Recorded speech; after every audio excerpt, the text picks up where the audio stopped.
everyone, and happy Christmas Eve. Welcome back to the Cherry Soda broadcast. I'm your host Soda, and today is a very special upload. Not only is it the very last video of this year, it's also my Christmas gift to all of you guys. All of my most popular and personal favorite FNAF videos right here and cut for your personal viewing or listening pleasure. And if you're new here and you like what you see in this video, I've got good news for you. I have plenty more cool stuff planned for next year, so go ahead and subscribe to join the party. And don't be afraid to share your opinions, your own personal theories, or anything else in the comments down below. I read every single comment. And to my subscribers, I just want to say thank you all for tuning in this year and showing so much support. I'm really excited to see what next year holds for all of us, and I hope you all have an amazing holiday season and a very happy 2026. And with that, let's get started. Here are some of my most popular FNAF theories. William Afton is not a good father. Even a casual viewer of any FNAF game or book he's in can figure this out pretty quickly. From the way he speaks to Michael in Pizzeria Simulator, to him even stabbing his own daughter without hesitation in the movie. Not to mention the death of Elizabeth and the crying child, which could have been avoided entirely if he just watched his damn kids. But one thing I noticed about FNAF is that we hear a whole lot about William, and nothing about his wife, Mrs. Afton, and his relationship with her. Or anything about his relationship with his children, except when he's outright neglecting and or abusing them. So that's what I wanted to make today's video about. I just wanted to talk about the Afton family, and share some of the cool things that I've noticed about them, and also a little bit of my own interpretation. Also, William definitely used that Fredbear plush to coach his children in the divorce. Yes, you heard that right. Let's talk about Mrs. Afton first. To start off, we know that she has to biologically exist, unless William can just reproduce asexually or clone himself, which I don't think he can. Or unless that one Fazbear Fright story is 100% literal, but I refuse to admit that. So he definitely had a wife at one point. And contrary to popular belief, I do not think that Clara from The Immortal and the Restless or Valora represents his wife.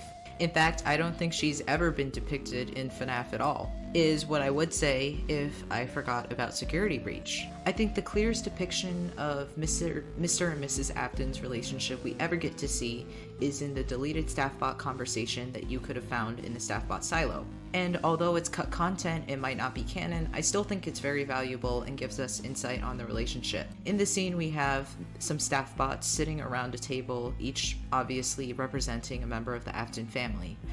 The StaffBot mother and father argue about the father who's quit his job on a whim, despite having 3 children and expenses to pay.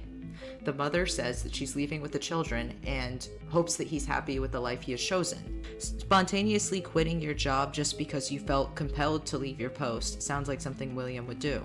2 of his biggest character traits that we see is his impulsiveness and his selfishness. It's a common theme in his characterization to see him do extremely immoral or dangerous things without thinking of the impact and consequences until it's too late. He's also a pretty smart guy, so it wouldn't surprise me at all if he had a high-paying job he quit to start pursuing children's entertainment out of nowhere. This also could have been around the time he started going after Edwin's company.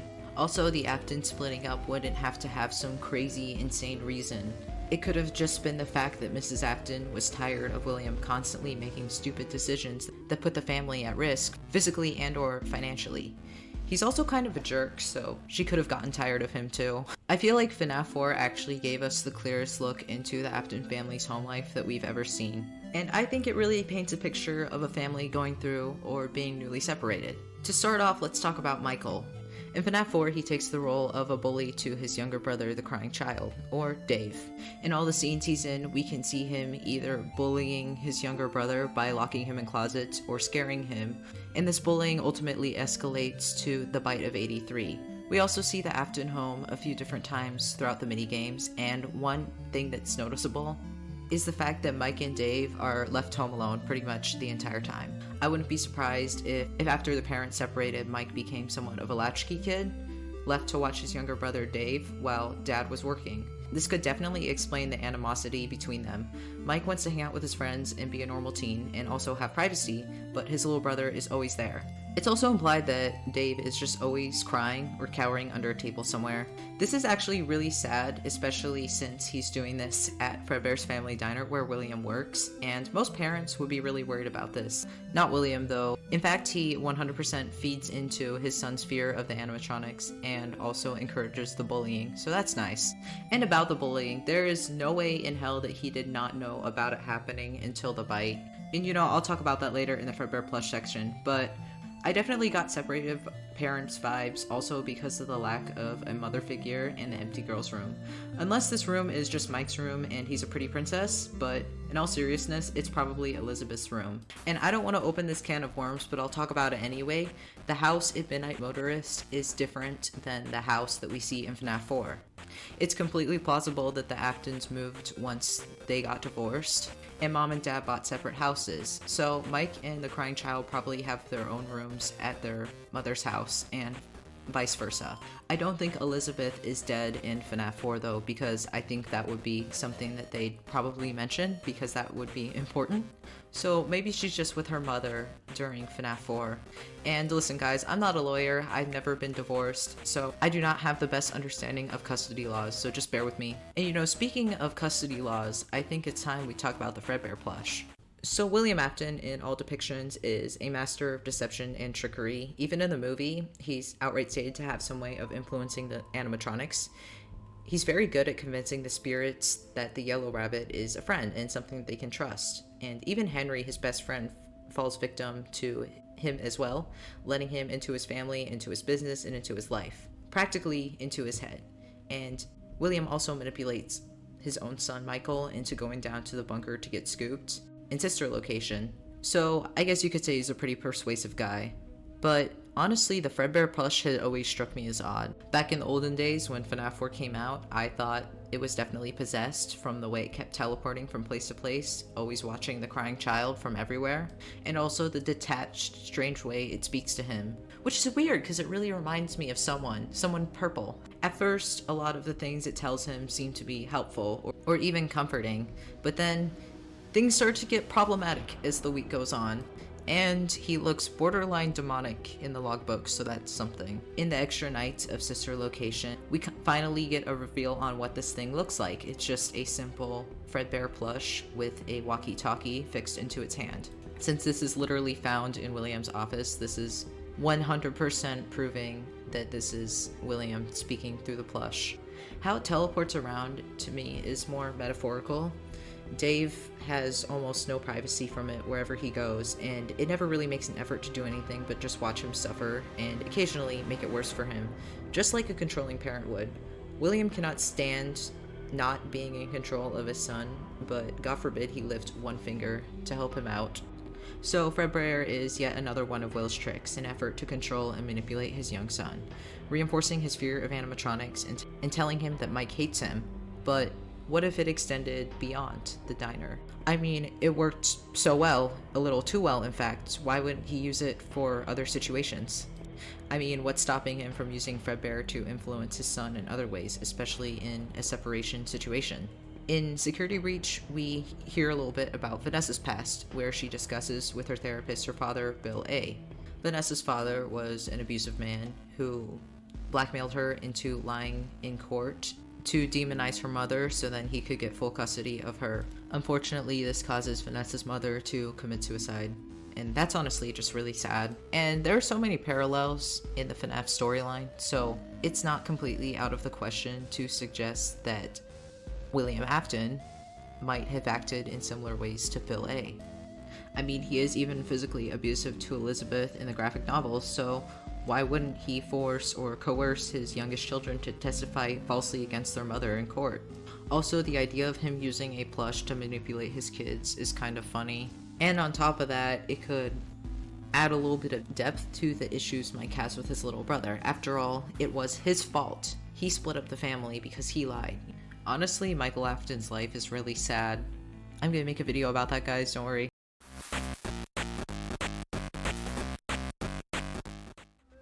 Michael Afton's life is a tragic story of guilt, parental neglect, and zombification, but at the same time it's a tale of hope and how one man's desire to set things right and to undo the sins of his father can help him triumph over even the worst demons hell has to offer. Mike's compelling character arc and the mystery surrounding his life, and the part he plays in the events that transpire in FNAF, keep us coming back to him over and over again, even if his part in the story is over. You see, Mike was our protagonist in the original FNAF games. We see the world through his perspective in the first 6 6 games, excluding the mini games in Jeremy Fitzgerald, but that's a story for another day. But one thing I think we can all say for sure, that Michael was destined for tragedy from the start, being born as the first child of William Afton, a man who would go on to murder at least 6 children in his selfish quest for immortality. So we're not given a lot of information about Mike from the original FNAF material. I'm talking about the first 6 games and the logbook. From these, we can learn 3 different things about him. That his name is Mike and he likes chewing gum and watching TV. All 3 of these facts can be found throughout the logbook, but I think there's a lot more within it that is easy to miss. Kind of on the surface level, we can see through his drawings and his little notes that Mike is a somewhat sarcastic and snarky person. He doesn't really seem to enjoy working at Freddy's. But to be honest, like, who would? We also see that he seems to be very talented at drawing and does it a lot throughout the book, so it must be a passion. And this is just kind of speculation on my part and a little bit off topic, but I've always wondered if Mike is a self-insert for Scott. I mean, obviously not for everything that Mike goes through, but the fact that they're both Gen X and they both seem to have a passion for art, with Scott even attending art school, and both of them seem to have a similar kind of sarcastic humor. I feel like a lot of people overlook this in the original FNAF games, but the phone guy dialogue is genuinely very funny. The animatronic characters here do get a bit quirky at night. Although it could just be a case of art imitating the artist. But I definitely think the inclusion of the doodles is very interesting in the logbook. Maybe Mike had a passion for art at some point in his life, but probably gave up on it. Probably the most clear depiction we get of Mike ever is in the FNAF movie. And listen, I know it's a different continuity, but hold on. Movie Mike can't keep a job and is a troubled individual, which I think also applies to the game Mike. And he's also prone to violent outbursts when triggered by something. When he gets triggered by something, like at the mall when he thought he was witnessing a child being kidnapped when it was actually just a father and son. We know that Game Mike has some violent tendencies. We see this in 1983 when he hangs out with the bullies and when he shoves Dave's head into Fredbear's mouth. Although I don't think I would really classify this as violent as beating someone up at a mall. I honestly believe that he had no idea that would happen, just because I think honestly anyone would not expect that to happen. Actually, like, good question, why on earth is Fredbear's jaw strong enough to break someone's skull? Why does he need that much power if he's just lip syncing to songs? Once I figure that out, I'll tell you guys, I promise. But even in FNAF 4, I think Michael acting out is pretty justified, in a way. If you haven't watched my Afton divorce video, go ahead and give it a watch because I talk more about it. But I genuinely do think that in FNAF 4, at least, the family was going through a separation or was recently separated, which could explain why he was being aggressive. On top of that, William is his father, so he probably doesn't really have the best example for what's normal behavior. And Movie Mike also had trauma, I think, because of his brother getting kidnapped. So I don't think Mike in general is a malicious character. Another thing we learn about Mike in the movie is that he's dependent on sleeping pills. He uses them pretty often, I would say probably every night, to go back into his dreams to try to remember things about Garrett's disappearance. And there's also evidence in the game that Game Michael uses sleeping pills as well. In the FNAF 4 bedroom, we can see a couple different things that appear as Easter eggs in the background. Now you could say, oh, soda. Well, of course there's bottles of pills at the nightstand because people take pills when they're in hospitals, right? And the crying child is dying from being bitten by Fredbear, so that's why they're present along with the IV, right?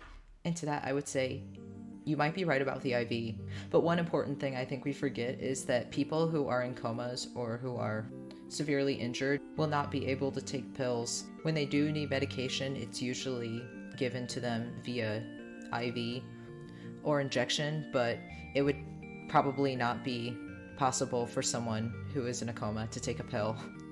A person in a coma would also not need to use an alarm clock, but you know who would?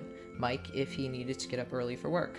And we know that Mike is the one who experiences the nightmares we see during the gameplay section of FNAF 4 because Nightmare of Fredbear is drawn in the logbook. So it could be possible that the nights of FNAF 4 are just the nightmares that he has when he uses sleeping pills. Maybe he's guilty about what happened to Dave and he feels like he has to punish himself. This could be why Fredbear and Nightmare are present, and honestly if we ignore didophobia then then the nightmare animatronics could just be manifestations of his guilt, as well as maybe just trauma responses for everything he's had to endure throughout his investigation of Freddy's trying to put the missing children to rest. I was also thinking that the sleeping pills didn't necessarily have to be sleeping pills either. They could potentially be pain medication or a different kind of medication entirely. You cannot tell me that you would not have chronic pain after being used as a skin suit by Ennard. That would probably cause some serious issues internally for you. And on top of that, it would probably give you some kind of mental issue. Maybe this could have been why there's an IV and flowers in the room too. It doesn't necessarily have to be for Dave, but maybe it was for Michael after he was used by Ennard. If I were one of his neighbors, I would probably call an ambulance or something after watching him puke out a bunch of metal into a storm drain. But I think after this, he probably healed a little bit and returned to looking somewhat normal because of the remnant. There's no way that he didn't heal at least a little bit, because the tension that walking around would put on a body, especially a corpse, would probably make it fall apart in less than a year. And not to mention, I don't think anyone would hire anyone if they came to a job interview looking like King Ramses II. On top of the vivid nightmares and probably the mental stress that Ennard caused, we can definitely see that Michael is not doing very well mentally. I mean, in the logbook, when asked where he sees himself in 5 years, he just draws a gravestone, which is a little bit funny. And his willingness to die in Pizzeria Simulator definitely tells us that he maybe struggles with suicidal ideation. A lot of his motives surround trying to undo all the terrible things that William has done, which has always reminded me of the effort that some people make to break a negative cycle in their family history. Michael knows that he's messed up in the past, but instead of staying in the past and continuing to let himself get worse and hurt more people, he tries to redeem himself and really seems to be motivated by the possibility of putting his family back together. After all, it was this that brought him to the sister location bunker in the first place. Which brings us to our next point, his relationship with William, his father. Now Mike looks a lot like his father, so much in fact that it's pretty common for the animatronics to get confused and take out their anger wrongly on him. And on top of that, Michael and William have a very similar way of speaking and an accent. Now, the only time we really hear Michael talk in the games is in this cutscene right here. So I think this cutscene takes place after he's been possessed by the children, after Ennard's used him as a skin suit to escape. Maybe he's been processing everything as he recovers from the whole thing, and is going over everything he learned in his mind. If Cassidy and his siblings were both in there, they definitely told him everything, which I think is really illustrated in the sadness in his voice. In his speech, we can still hear that he has somewhat of a love for his father, but at the same time, he sounds like he's in disbelief. The ending is really interesting because we can hear him get a little bit more threatening. Let's give it a listen. Father, it's me, Michael. I did it. I found it. It was right where you said it would be. They were all there. They didn't recognize me at first, but then they thought I was you. And I found her. I put her back together, just like you asked me to. She's free now. But something is wrong with me. I should be dead, but I'm not. I've been living in shadows. There is only one thing left for me to do now. I'm going to come find you. I'm going to come find you.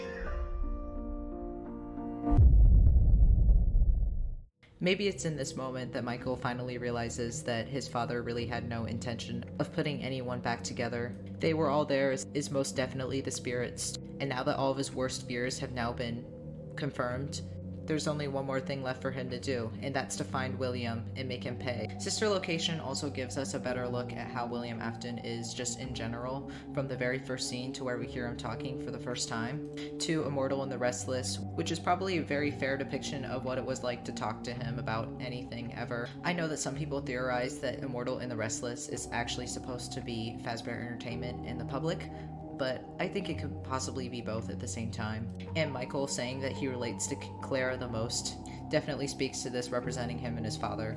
It's a metaphor for how William constantly shuts him down when he asks about the weird stuff that happens at Freddy's, but Mike just can't listen to him.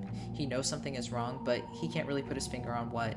And never in a million years would he ever suspect that William would do any of the horrible things that he's capable of. I mean, Michael definitely knew about the nightmare experiments and was subjected to them, but it would have probably been extremely painful for him to even suspect that William would be capable of killing people.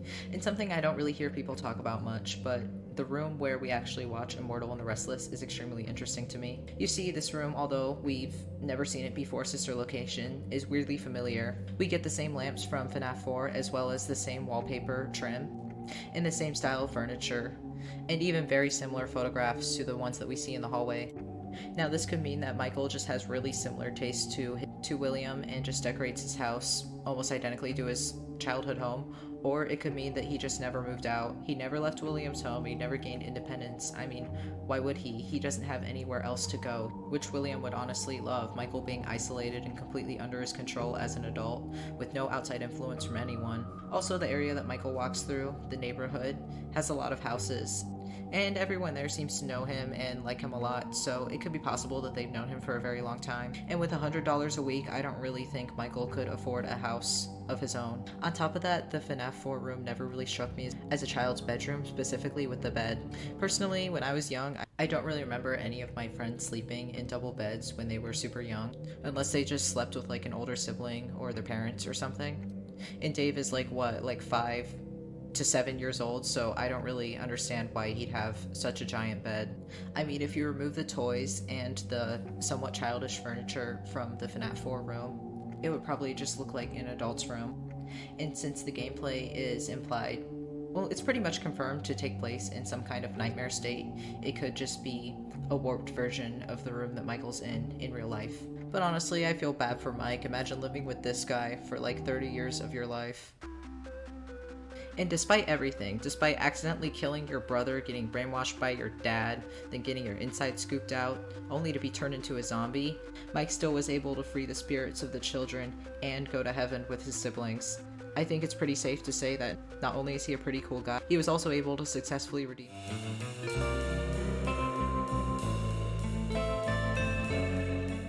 Of the Mimic has given us a lot to think about in terms of the FNAF lore, giving us a more concrete starting point for the story, an idea of what was happening pre-Fazbear Entertainment, and possibly even pre-Fredbear's Family Diner.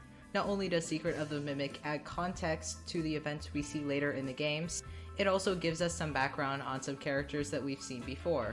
Through the email correspondence, we get more of William Afton, and even more evidence of his predatory business practices, and how he may have played a role in the closure of Edwin's company. We also get some more backstory on other characters mentioned later in the timeline, like Stan from Stan's Discount Tech, Ralph the Phone Guy, and of course Henry. With the evidence in the game, I think it's pretty safe to say that our dear Henry was far from innocent when it comes to Edwin losing his company to Fazbear Entertainment, just through the process of elimination. I'd like to credit Fazbear Entertainment's video on the matter. I haven't personally been able to play Secret of the Mimic yet, so their video really helped me. I'll link the video down in the description so you can give it a watch yourself. It's a very good video, very comprehensive, so definitely check it out. A lot of the lore that we get in Secret of the Mimic is found in mailboxes throughout the facility, and with some environmental evidence, it's pretty easy to see how the recipient of this email from William Afton could have been Henry. I mean, it totally is. It's too perfect. But was it really his fault that Edwin lost the company? Find out today on the Cherry Soda broadcast. In his own way, Edwin serves as a narrator for some parts of Secret of the Mimic, especially in the tapes that we hear throughout the game. But I think one important thing we need to remember is that he's a very unreliable narrator, and not everything that we hear him say is 100% accurate. These two lines come to mind for me. Attention traders, admin wing permissions have been revoked. And no, you can't clear out your desks. You stole my work. Now your jackets, purses, and coffee mugs, and anything else belongs to me. Maybe I'll go find someone to sell your stuff to. How does that feel? Test. Journal entry. Too bad the new power test was a failure. Due to a minor detonation, there is damage to my office interior, as well as a small fire. Note to self, portable cleaner that gets rid of smoke damage. Better yet, a Cleanovac attachment. One thing that I've seen a lot recently online is some people demonizing Henry and the other employees for betraying Edwin. I mean, even Edwin himself calls them traitors in his audio logs. But honestly, the situation is a lot more messed up when you really look at it, and you really start to see that there are multiple victims and perpetrators. His name is Edwin, he made the mimic, but he could not keep his company together. Although we don't know much about Mr. Murray and how he ran his company, I think when Edwin mentions that his father told him not to trust them, probably implies that he was a much better businessman than his son was, and probably a lot less reckless. You guys are not gonna like this when I say this, but Edwin is kind of a bad person. I mean, just listen to this line about the springlock suits. Test. Journal entry. I got the change order from Hen last night. None of this makes sense. I'm almost done. Why change it now? It would be so much easier to keep using the spring locks. Just hire some teens to wear the suits like we always do. And the fact that Fiona had to talk to him about it through Mrs. Helpful really is telling. Ed, I hate talking to you through this stupid bear, but it's hard to reach you otherwise. I'm worried about the new suit design. One of my costumers, Vic, nearly lost his hand today. All he did was spill a can of pop and the thing snapped shut like a bear trap. You're busy, but you can't rush these things. It really doesn't seem like he cares much for the health and safety of his employees, so this change would have definitely been jarring for them when he took over, especially if Mr. Murray had been treating them well for decades. This mistreatment could definitely cause something like the P of 1975. This was an event where a Mr. Marco Salmon destroyed some equipment. Let's be mature for a second. This is a very serious thing to do. I mean, you could get arrested for this. So Mr. Salmon probably was very angry with the company. Another employee in the computer logs mentions that his weekend vacation request was refused. It's very much implied that the staff here were extremely overworked, and Edwin, being so preoccupied with his projects, was too busy to even notice. I mean, he didn't even have time for David, so how would he deal with his employees as well? They weren't his priority. He needed to work on something better than the Cleanovac. So maybe his employees found themselves staying later and later every night. I mean, Ralph himself even jokes about sleeping there, but it's really not that difficult to imagine. I mean, if they can't even take weekend vacation, I doubt they have the time to come home and eat dinner with their families. Anyone who's at school right now or working can probably understand burnout and frustration from having too much work to do, especially when it comes to working in the creative field. And that's not even mentioning the springlock suits and the other creepy stuff that's been happening at MCM. I mean, if it was me, I'd get the hell out too. Now Soda, you might say, I thought this was a Henry video. When are you gonna start talking about him? Well, I'm glad you asked. First, let's revisit the audio log about the change order from Edwin. I think it's pretty clear to say that Henry probably opposed the springlock suit. Especially if he worked at MCM, he might have had some first-hand experience with them. I mean, it's pretty well known that Henry himself has worn them in the past. And the employees at MCM seem to be pretty tight, so I bet he would have heard about anything dangerous that would have happened, or even seen it. I mean, Henry has always been the most safety-conscious person in the FNAF universe, which is really saying something. And I say that just because of the invention of the security puppet to keep his daughter safe. One idea that they mentioned in the Fazbear Entertainment video that I really liked was that Henry served as a sort of middleman for MCM and Fazbear Entertainment when discussing the Fazbear project. I really like this because not only does it put him really close with William Afton, possibly, it also gives him a unique perspective, as he's able to work with his own company and Fazbear Entertainment. If the Costume Manor was the first place to start selling the springlock suit, maybe the lack of them could have drawn Henry to Fazbear Entertainment. I would also not be surprised at all if he was also subjected to the long working hours that the rest of the employees were. I think it's interesting if we look at the time period in which this was happening, which was most likely in the mid-70s. It's very likely that Henry was married at this point, and depending on how old his kids are, he either had very young babies or was getting ready to have them. One thing that I really don't see people focus on that much is the more human aspects of the FNAF lore. I know you guys really liked it when I talked about it in the divorce video. I'll link it down below so you guys can go watch it. But in the story, there's a lot of very interesting implications.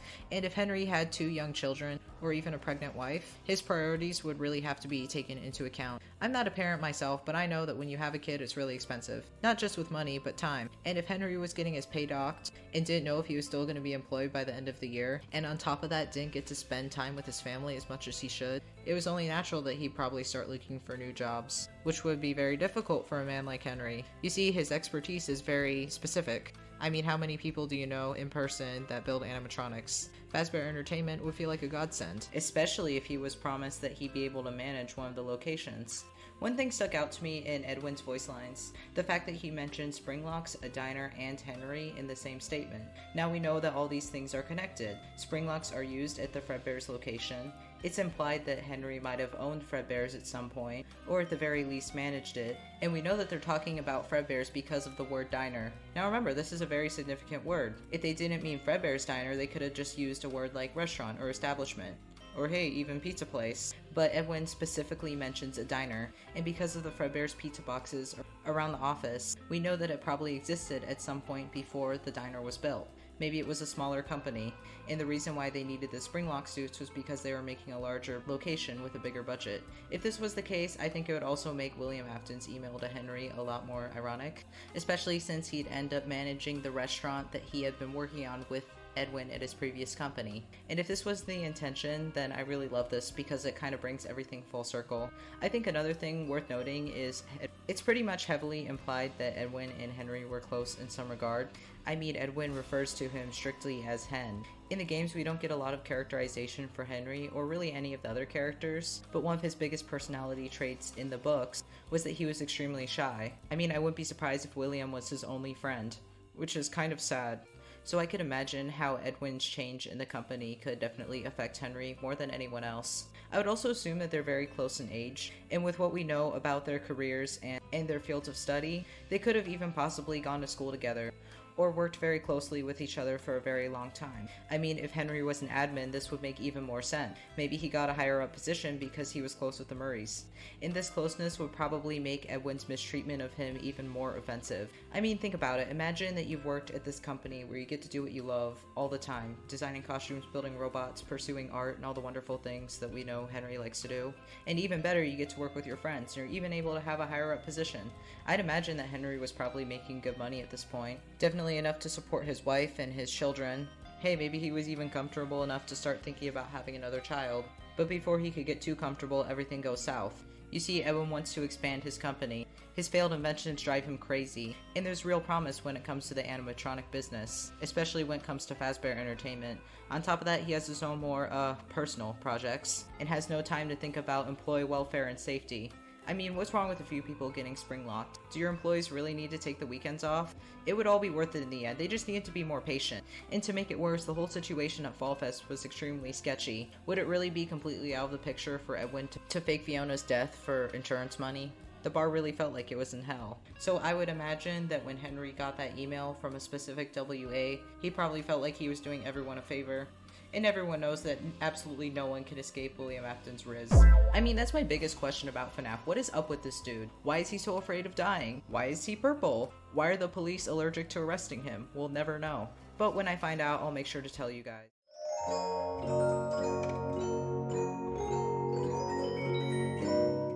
As we get closer to the release of the second Five Nights at Freddy's movie, there's one thing that I can't help but think about, and that's the very humble origins of the FNAF lore, and the games in general. Looking back at FNAF 1, I think it's pretty clear to see that there wasn't as much lore, and although the information we get really lacks specifics, it serves as a good starting point for a much broader story, which now with the context of the other games, we know is a very complicated and long story, but sometimes I think about what that story could have been in the beginning, in a time before the Mimic and Remnant and even William Afton himself. I mean, we weren't even properly introduced to him until 2015 when the Silver Eyes came out, but before that, times were a lot simpler.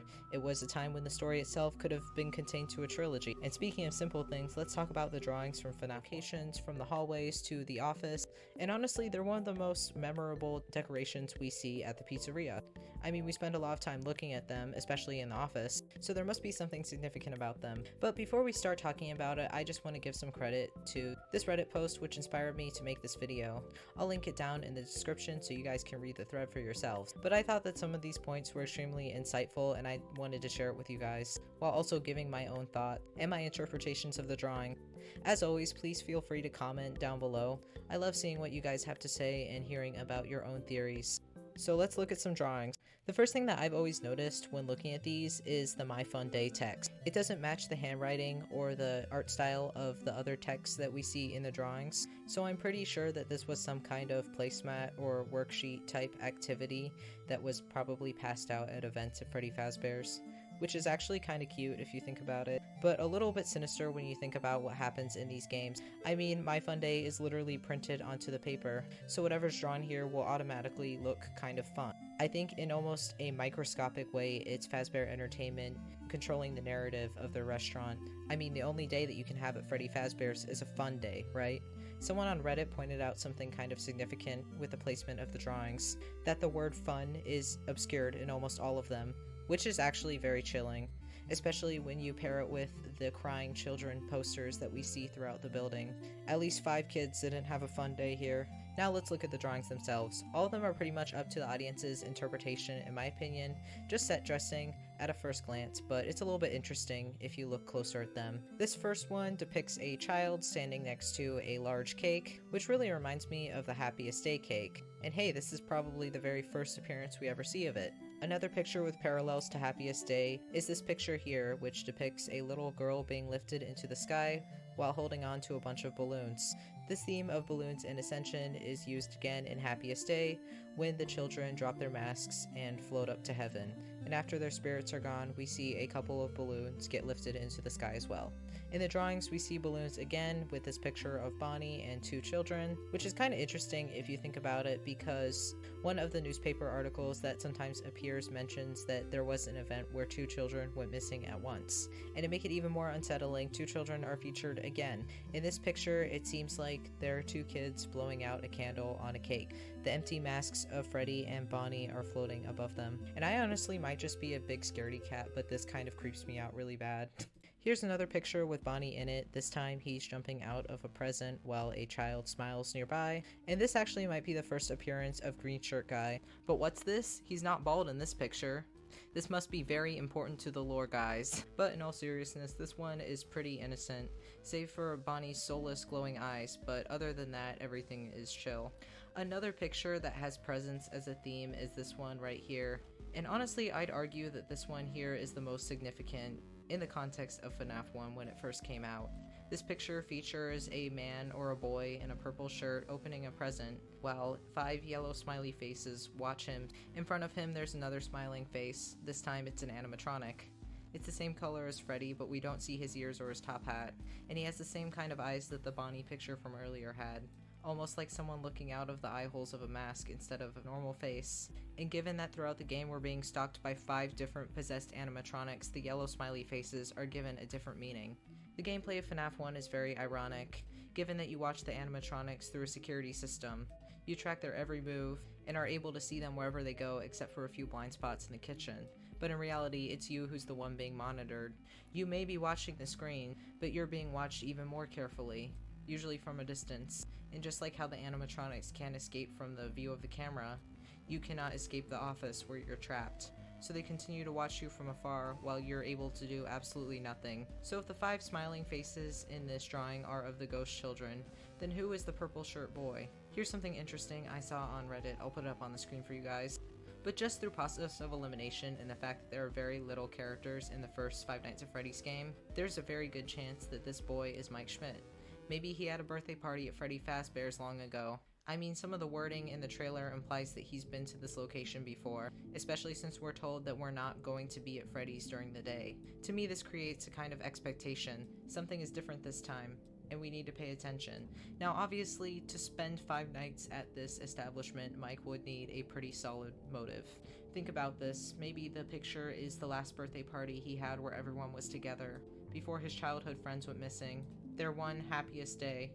And although years have passed, Mike has not forgotten about them. He's still haunted by what could have been, who they could have become, if they'd reached adulthood like he had. but he was the only one, and he was alone, so the only thing he could think to do was continue looking for his friends. And what better place than Freddy Fazbear's Pizza, where it all started. But what Mike Schmidt didn't expect was that his friends were much closer than he could have ever imagined.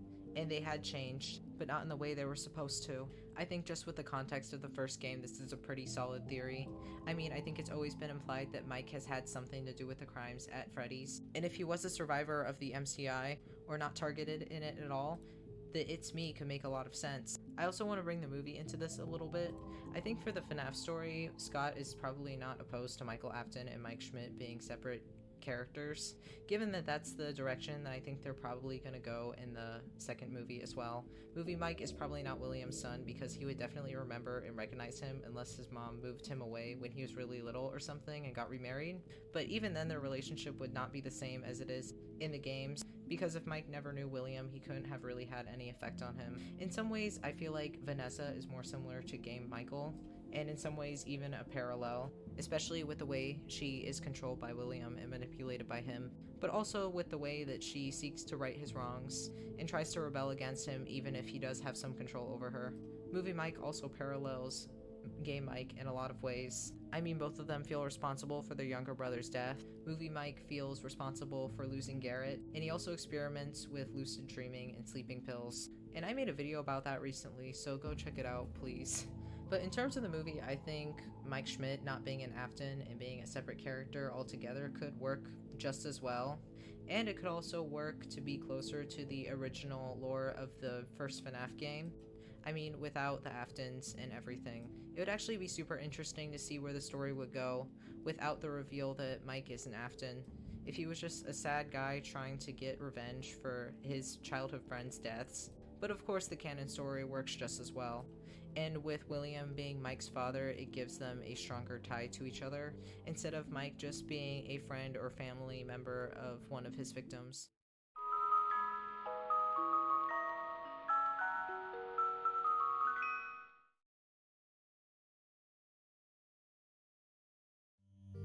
So the MCI is one of the most mysterious and important events in the FNAF timeline. It's the reason why the animatronics are possessed, among other things, and it's one of the first things that we ever learn about in the very first game back in 2014. But one thing has always bothered me: there's never been any definitive proof for when it took place. Years like 1985 all the way to 1987 are suggested from evidence found within the games and the books, but nothing really seems to stick. The convoluted nature of the lore also doesn't help, especially since I believe this story was supposed to be subjective. Following my theory about the DCI being an interpretation of the MCI and Save Them, I think I came up with a solution. Consider this: the MCI could have stretched over a longer time period than we may have thought, and it wasn't a singular event, or even an event that just spanned a couple weeks. Instead, it spanned between 1985 to 1987, ending with the death of Cassidy and the new and improved Freddy Fazbear's. So the first reason I have for thinking that the MCI spanned over a few years is that it's just more satisfying in the narrative as a whole. The information that we have is extremely vague and has changed a lot throughout the years, which honestly isn't even really a bad thing. I mean, it's kind of fun to have a mystery to solve. The MCI definitely happened sometime after Charlie died, which I think was before 1983. And speaking of Remnant in 1983, I want to bring up Dave. I think the death of Dave definitely pushed William to murder, but not for the reasons you may think. I mean, he's been watching the puppet for a while, and he's seen how it's become more active, and it's not a stretch to say that there was probably more spiritual activity after his son died, so he could have seen it as an opportunity, because that's all his children are to him, opportunities. I feel like it's pretty generally agreed that the MCI happened sometime before FNAF 2, because it would have been a good excuse for a rebrand, especially considering that they advertise having these new super safe animatronics, built-in criminal databases, and the ability to crush your skull, apparently. And if these measures failed, well, then they'd have to shut down. I think another good reason for this would be realism. You see, large groups of kids going missing is a really huge deal. You know, even just one kid going missing is a tragedy in a community. People usually search for months and don't give up ever. 5+ kids in one summer, in one day, would be insane, especially in the same place. I mean, unless they just have GTA cops, or no one cares about the kids, but I feel like that would be a little bit unrealistic. You also have to understand that the population in a 1980s Utah town would be significantly smaller too, so people would definitely care and know about this and want to help. And also, William has a lot to do. He has multiple businesses to run, and he has 2 children at this point. So I don't think he gets to spend as much time experimenting with Remnant as he'd like to. Too bad. In real life, serial killers carry out their crimes over the span of a few months to years. This is often why they go undetected for so long, because it can be hard to link the crimes together, especially if they take place in different places, which for William is not the case. I think he probably committed his crimes in or around Freddy Fazbear's, so he'd probably have to be a lot more careful. He'd probably spread them out over a couple months, I would imagine, 2 even years. I kind of wish we got a little bit more insight on his experiments and what exactly he was doing, just because honestly I like science fiction. I think it would be cool, especially with some of the stuff that we saw in the movie. I want to know more about Shreddy Fazchair. Why do they need that in a Freddy Fazbear's? I would imagine he would also spend a lot of time doing experiments and observing the animatronics, as well as planning what he's gonna do differently the next time. And honestly, we don't even know this dude's timeline. Like, he was completely fine with staying in a back room for 30 years, so this could have gone on for so much longer. And I would imagine that Circus Baby's Pizza World probably took a while to set up. You know, for all we know, if Follow Me didn't happen and he didn't get spring-locked, he could have been doing that for decades. Actually, I think Sister Location just straight up proves this with some of the blueprints that we see. I mean, he was literally building kidnapped robots. Who knows, the accident with Circus Baby probably could have prevented hundreds of deaths. So yeah, I definitely think that he planned out the MCI very meticulously. And now, the moment you've all been waiting for, I am going to share my timeline of events.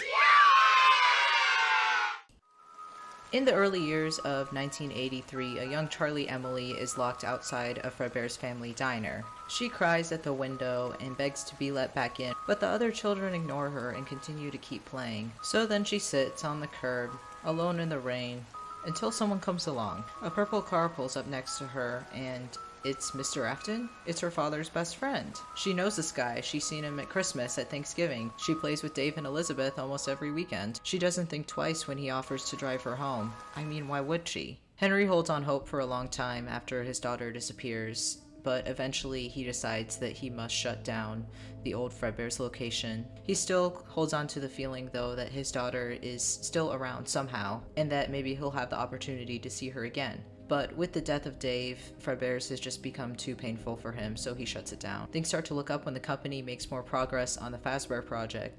It's a new restaurant, new characters, new theme, new everything. A perfect chance to start over again and put this all behind them. After all, the events at Fredbear's really tainted the name of the brand, and a new restaurant could be just what they need to regain the public's trust. At the end of the year in 1983, the new and the very first Freddy Fazbear's location is opened. Before long, an entire year passes since opening day, and it really seems like it could have changed for the better. The kids love the animatronic characters, the pizza, and the arcade machines, and parents feel more at ease now that they know that there are cameras watching diligently from every corner. Well, almost every corner. Ever since the bite of 83 and the possession of the marionette, William had been keeping close tabs on the animatronics. He'd figured out that both Dave and Charlie had possessed them somehow, but he wasn't sure why. This was the closest anyone's ever come to bringing something back to life, he thought. Why stop now? Why stop when you're on the cusp of discovering immortality? He just needed more time and more test subjects. The community was thrown into grief yet again in 1984 when a little girl named Susie went missing at Freddy Fazbear's Pizza. The cameras did their job and captured video evidence of a mascot character leading her into a back room, but because of the costume, they were never identified and she was never found. Time would pass, the seasons would change, and slowly but surely people forgot about the little girl. But William was far from done. A few months or even a year later, he struck again, this time targeting 2 brothers. The possession last time hadn't gone well enough. It wasn't strong enough. He needed more. He needed to try again. That night in Hurricane, a mother waited all night for her 2 boys. They never came home. As more time went on with no evidence being found, the public started to get angry. Rumors about a serial killer at Freddy Fazbear circled around, but no one had any proof. The police even carried out an investigation, but even after questioning William himself, they came to a dead end. It felt like a waste of time. I mean, how could he have done it anyway? He was a little odd, but harmless. He was also pretty beloved in the community. After all, he did own the town's favorite pizza joint, and he was a single father who lost his own son not too long ago. But the public didn't forget, and just in case, the police kept a closer eye on Freddy's, and parents were more hesitant to let their kids go out alone. Some became more vocal about their dislike of the restaurant, the lack of cleanliness and safety in the restaurant, and the ugly, stinky animatronics. If they wanted to keep their customer base, Fazbear Entertainment would either need to step it up or rebrand completely. The final straw happened in 1987. Another child early in the year vanished without a trace from the arcade of Freddy Fazbear's. The company needed to act now if they wanted to save their brand and their investments, so they finally decided to rebrand. They would build new, safer animatronics with a built-in security system that would identify predators and hopefully prevent any more disappearances. Best of all, they could save some money and use some of the old parts of the original animatronics as scrap for the new ones, but they still didn't bother to clean them. At this point, you may have noticed that I've forgotten someone very important, Cassidy. Now hear me out about this. Now let's talk about Cassidy for a minute. I think Cassidy is an older child or even a young teenager. She's a lot more aware than the others, and is even able to write clearly in the logbook. Her voice actor also sounds like an older child or a younger teen instead of a little kid. She's also capable of more mature emotional reactions, like her forcing William to suffer in hell forever. Old Man Consequences telling her to leave the demon to his demons also makes me think that she's a little bit older, because she might not be able to understand that if she was a very young child. That being the concept that it's not worth it to hurt people who have hurt you, because in the end it only brings you more suffering and it's better to move on. Not forgive, but to move on. Moving on is good. Cassidy is the last victim of the MCI. I believe this because she's the last one to appear in Give Life at the very end there. And honestly, her being the last one makes a lot of narrative sense, since she died from being spring-locked, which meant that she suffered the most out of everyone. Maybe William didn't discover agony until later in his experiments. She's also a lot more powerful, even able to make people hallucinate, as well as being more sentient than the other animatronics. This is probably because he used a different method, honestly. What makes me think that she died in the FNAF 2 week is Phone Guy's quote, right here. The place is closed down, at least for a while. Someone used one of the suits. We had a spare in the back, a yellow one. Someone used it. Now none of them are acting right. What strikes me about this is that he genuinely sounds very disturbed here. We don't know exactly what the suit was used for, but it was probably very bad. Probably worse than whatever William was doing, honestly. Like, if he was just dancing around the pizzeria in a fursuit, I don't think that he would have this much dread in his voice. I really like the delivery of "now none of them are acting right." There's just something that feels so hopeless about it. Honestly, R.I.P. Ralph. You were a real one. So yeah, Cassidy died in 1987, and this was the event that I think got the pizzeria shut down, as well as the bite of 87, given that the last bite happened with Fredbear. I think it's fitting in a way, something significant happening to Golden Freddy would make sense to happen in the same time frame as a person getting brain damage. Symmetry, my friends. Some additional proof that I have that the MCI happened at least over a few years is the newspapers in FNAF 1. They don't really strike me as being published within weeks of each other, or days. The wording makes me think it could have been months or years. And Phone Guy's call in FNAF 2 when he brings up something tragic happening and assuring us that it's outside of the restaurant makes me think that maybe the killings have started happening again. And wait, you might say, oh, well, this is proof for the DCI, and you guys know that I do not like the DCI. And honestly, narratively, it's just more interesting if it's spread out more, because I feel like it gives him more time to experiment. And I feel like it would create this very tense atmosphere around Freddy's. There's no way that this place wasn't infamous in town.